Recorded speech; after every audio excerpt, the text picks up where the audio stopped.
Hello everyone. In the previous class, we have discussed mode 1 programming using timers. So, in today's class, we are going to discuss mode 0 programming and mode 2 programming. So, first one is mode 0 programming. Mode 0 is exactly same as mode 1 except that it is a 13-bit instead of 16-bit. So, as you have seen, the mode 1 programming that we have discussed in the previous class, mode 1 is a 16-bit timer. It works on a 16-bit, that is from the value 0000 to maximum value FFFFH is loaded in TL and TH register in mode 1 programming, whereas in mode 0 programming, as it is a 16-bit timer, so we can load the value from 0000 to 1 FFFH in TH and TL register. So the difference between mode 1 and mode 0 programming is the value that is loaded into the TH and TL register. That is starting from the value, the lowest value 0000 up to maximum 1 FFFH is loaded into TH and TL register. In mode 1 programming, the maximum value that is loaded is FFFFH. But here it is 1 FFFH. So 1 FFF is nothing but it is a 13-bit number. Therefore, when timer reaches its maximum, that is 1 FFFFH, 1 FFFH, it rolls over to 0000 and TF flag is raised. It is same as the mode 1 programming except that when the maximum value reaches 1 FFFH, then it rolls over from that value to 0000 so that the timer flag is raised. So except this change, everything is same as we have discussed about mode 1 programming. So mode 0 programming is a 13-bit, whereas mode 1 programming is 16-bit. So that is the difference. So in today's class, we are going to discuss the mode 2 programming and its related examples. So the following are the characteristics and operations of mode 2. So mode 2 is a 8-bit timer. It is an 8-bit timer. Therefore, it allows only values of 00 to FFH to be loaded into the timer's register TH. So remember here, if we compare this one mode 2 programming with the mode 1 programming, mode 1 was 16-bit timer, but here it is a 8-bit timer. Mode 2 is a 8-bit timer, so it allows only values of 00 to FFH. FFH is the highest number or maximum number using 8 bits. So that's why up to FF only to be loaded into the timer's TH register. Remember here, the value is going to be loaded into the TH register. So after TH is loaded with the 8-bit value, the 8051 gives a copy of it to TL register. That means whatever the value that you are going to copy, you are going to load into the TH register, the same copy of that one is loaded back into TL register.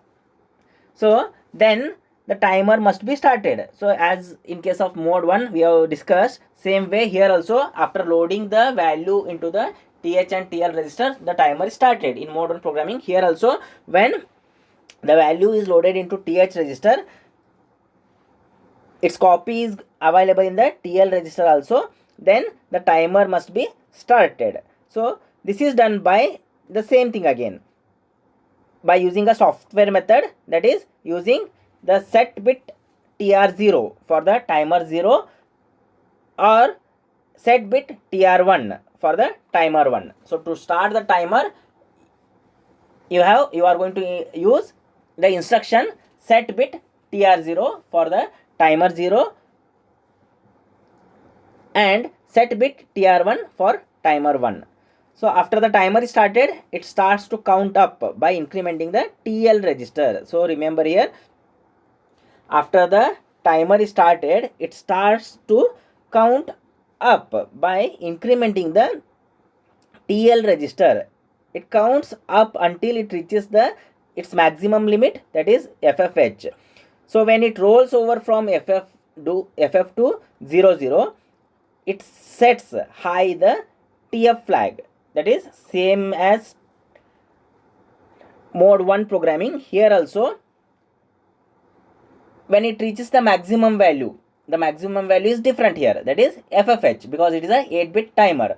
So that's why when it reaches its maximum value, that is FFH, it rolls over to the lowest value, that is 0 0. So when it do this, what it does, timer flag is set high, same as mode 1. Here also the timer flag is set high. So when the TL register rolls from FF to 0, the TF is set to 1. TL is reloaded automatically. So this is the difference again.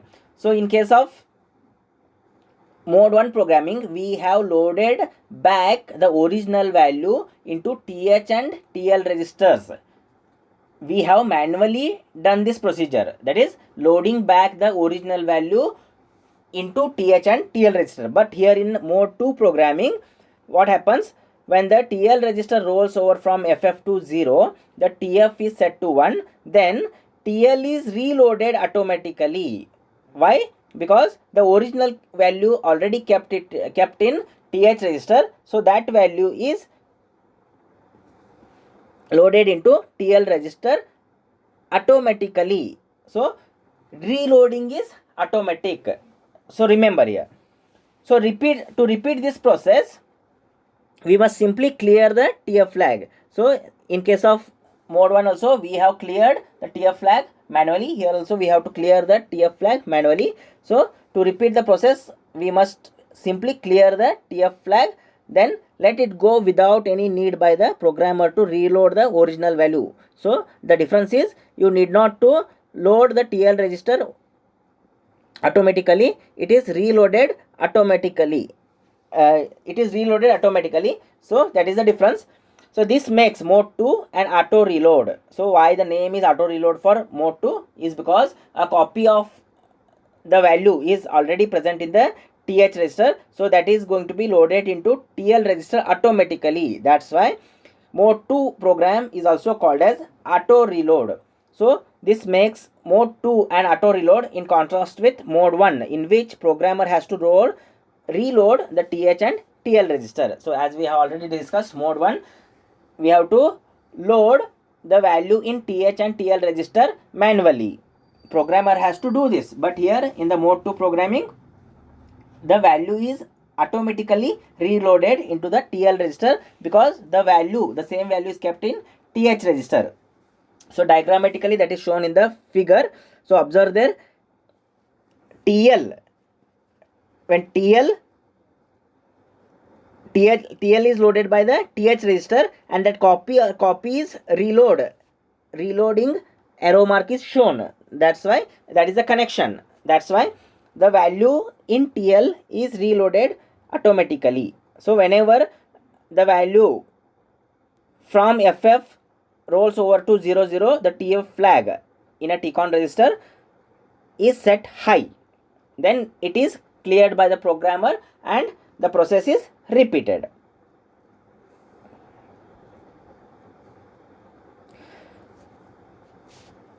So this is the procedure to generate a time delay. So how to generate a time delay in mode 2 programming, that we are going to discuss here.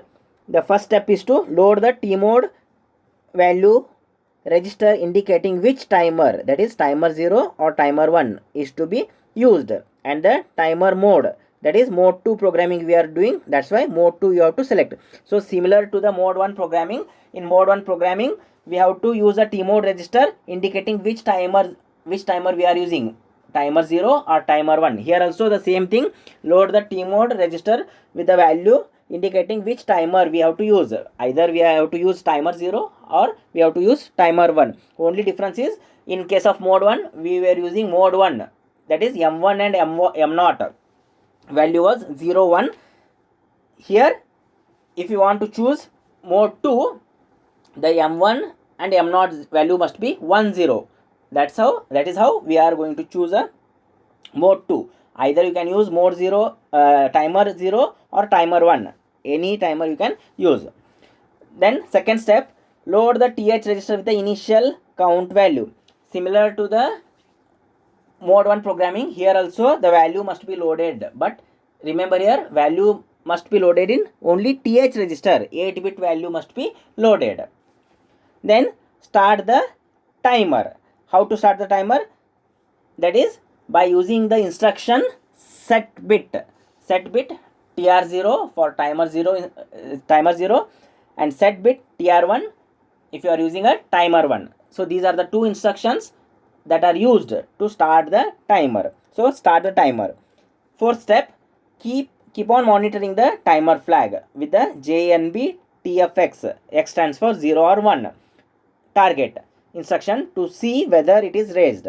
This instruction is same. This step is same as mode 1 programming. In mode 2 programming also, you have to monitor, keep on monitoring the TF flag, whether it is raised or not. When TF flag is raised, whenever the value FF rolls over to 0, 0, the TF flag is raised. So for doing this monitoring function, we have to use a instruction JNB TF0 for timer 0 if you are using, or JNB TF1 if you are using a timer 1. Then whenever this instruction works, it jumps to the target address. That is, whenever TF is 0, it jumps to the target address. Target address is to the same instruction. It keep on monitoring until TF flag becomes 1. Once it becomes TF flag raises to 1, the instruction fails because it is a JNB instruction. It comes out of the loop. So keep on monitoring the timer flag. Once it is raised, come out of the loop. Get out of the loop when TF flag goes high. So clear the TF flag. So this step is done by using the CLR instruction, CLR TF0 or CLR TF1 if you are using timer 0 or timer 1 respectively. So clear the TF flag manually. Then go back to the step number 4. That is, again you can keep on monitoring the timer flag. So see here, it is not went back to the step number 2. Why? Because the value is automatically reloaded, because it is a mode 2 programming. That's why. So automatically the value is reloaded into the register. So just keep on monitoring the timer flag. Whenever it is set, come out of the loop, clear the flag, again do the same function, jump to the step number 4. So since mode 2 is a auto reload.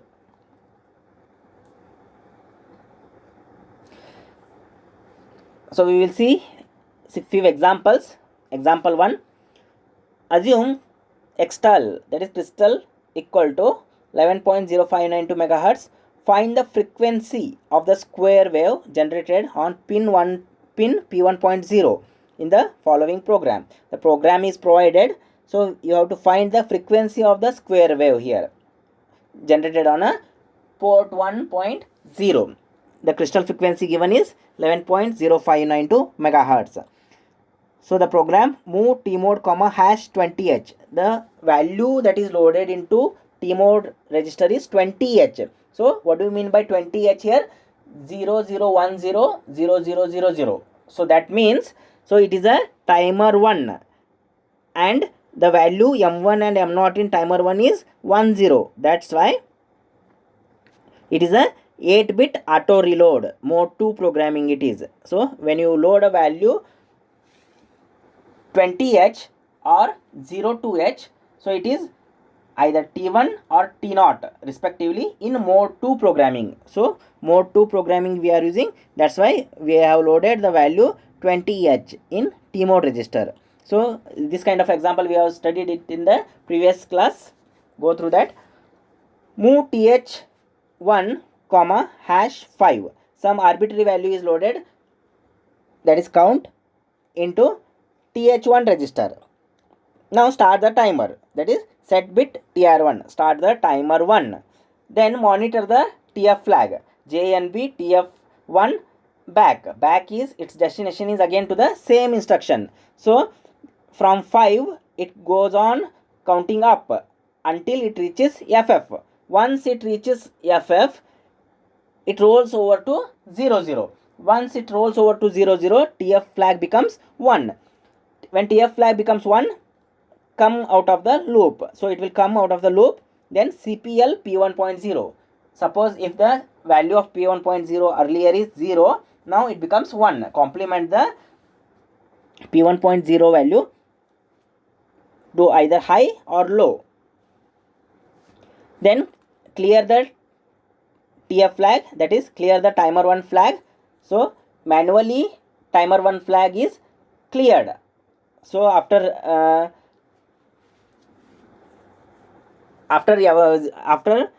FF it rolls over to 0 0, TF flag was high, so that flag has to be cleared manually. So clear TF1. Now SJMP, short jump back to the monitoring TF1 flag, because here it is not needed to load TH1 value to the, it is not required to load the count value 5 into TH1 register, because auto reload, it is a auto reload. Automatically the value in TH1 is reloaded by the TL register in mode 2 programming. That's why no need to load the value back into TH1 register. So when it jump back, SJMP back, when JNB TF1 executes, again it start counting from 5 onwards. 5 in the next cycle, 6, 7 up to FF. So this procedure go on doing continuously. So notice that, first notice the target address of SJMP. In mode 2 we do not need to reload TH, since it is auto reload. Now 256 minus 05. So 256 is nothing but a FF plus 1 you have to consider, because 1 clock is required whenever from FF to 0 0 it rolls over. So total FF plus 1 is equal to 256. 256 minus count that we have loaded in TH1 is 5. That's why 256 minus 5 into 1.085 microseconds, same as the previous class example, 1.085 microseconds. When you calculate this will be 251. 256 minus 5 is 251 into 1.085 microseconds. So that is equal to 272.33 microseconds is the high portion of the pulse. So as we have to generate a square waveform,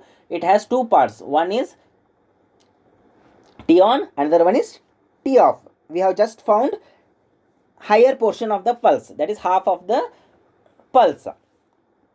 Since it is a 50% duty cycle square wave, the period T is a twice that as a result. So you have to multiply the same value again for the T off period. T on and T off is nothing but your total time. So 2 into 272.33. So that is equal to 544.67 microseconds. So this is the time required to generate one square wave. So the frequency of the pulse is 1.83597 kilohertz. So how to find the frequency? Just frequency equal to 1 upon T. So T is 544.67 microseconds. So your frequency is 1.83597 kilohertz. So this is the frequency of a square wave generated on a pin P1.0 using the above program. Next example, find the frequency of a square wave generated on pin P1.0. Similar to the previous one, just observe there. Move T mode, comma hash 2H, hash 2 or 02H. That means if you load a value 00000010, that is 02H into the T mode register, you are using timer 0 mode 2, that is 8-bit auto reload. Now you are loading a TH0 as a lowest value, that is 0. Move R5 comma hash 250, that is multiple delay count. For generating a multiple delay count, this counter is taken 250 into R5, then a call delay. The control is transferred from the main program to the subroutine. In the subroutine, we have set bit TR0, start the timer, then monitor the flag, TF0 flag, then clear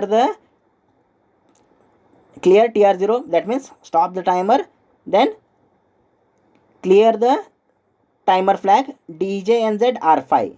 Now as we are using multiple delay count, so this increases the count delay. This one increases the delay. So 250 is decremented by 1, and as it is not 0, again jump back to the delay. So this procedure, this subroutine executes 250 times. Once R5 becomes 0, it returns back to the main program. As RET is the last instruction, it return back to the main program. Wherever it is called, just next instruction to that instruction, which is CPL P1.0. So earlier, if the value of P1.0 is 0, now it becomes 1, complement the port 1.0. Now SJMP again load the value 250. So this procedure goes on repeating. Now to calculate the frequency, whatever we have done in the previous exam, as multiple delay count is taken, so include that one, multiply 250 for the equation. So when you solve this, you will get 138.88 milliseconds. To find the frequency, f is equal to 1 upon t. So the frequency is 72 hertz. So the frequency of a square wave generated on pin P1.0 is 72 hertz.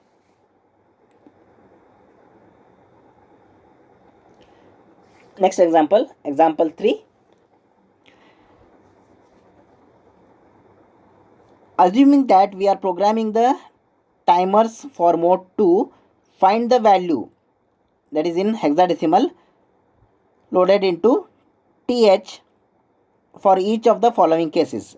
There are 5 examples are taken here. All the examples, the value that is loaded into TH1 or TH0 is negative numbers. So here first move TH1 comma hash minus 200. Next instruction, move TH0 comma hash minus 60. Third, move TH1 comma hash minus 3. Fourth, move TH1 comma hash minus 12. And the last, move TH0 comma hash minus 48. So what we have to do, assume that we are programming the timers for mode 2, find the value in hexadecimal. We need to find that is loaded into the TH for each of the following cases. Instead of loading the decimal value into the TH or TL registers, we need to load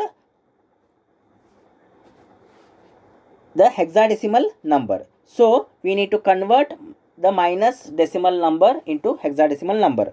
So to do this, you can use the calculator, your scientific calculator, or you can also use the Windows scientific calculator to verify the result provided by the assembler.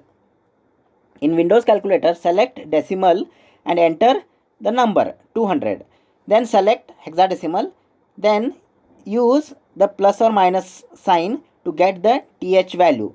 So remember that we only use the right 2 digits and ignore the rest, since our data is 8-bit. When you convert the minus decimal value into hexadecimal, you will get some digit number. The complete your screen is filled with the number, that is FFFFFF, and followed by the last 2 digits.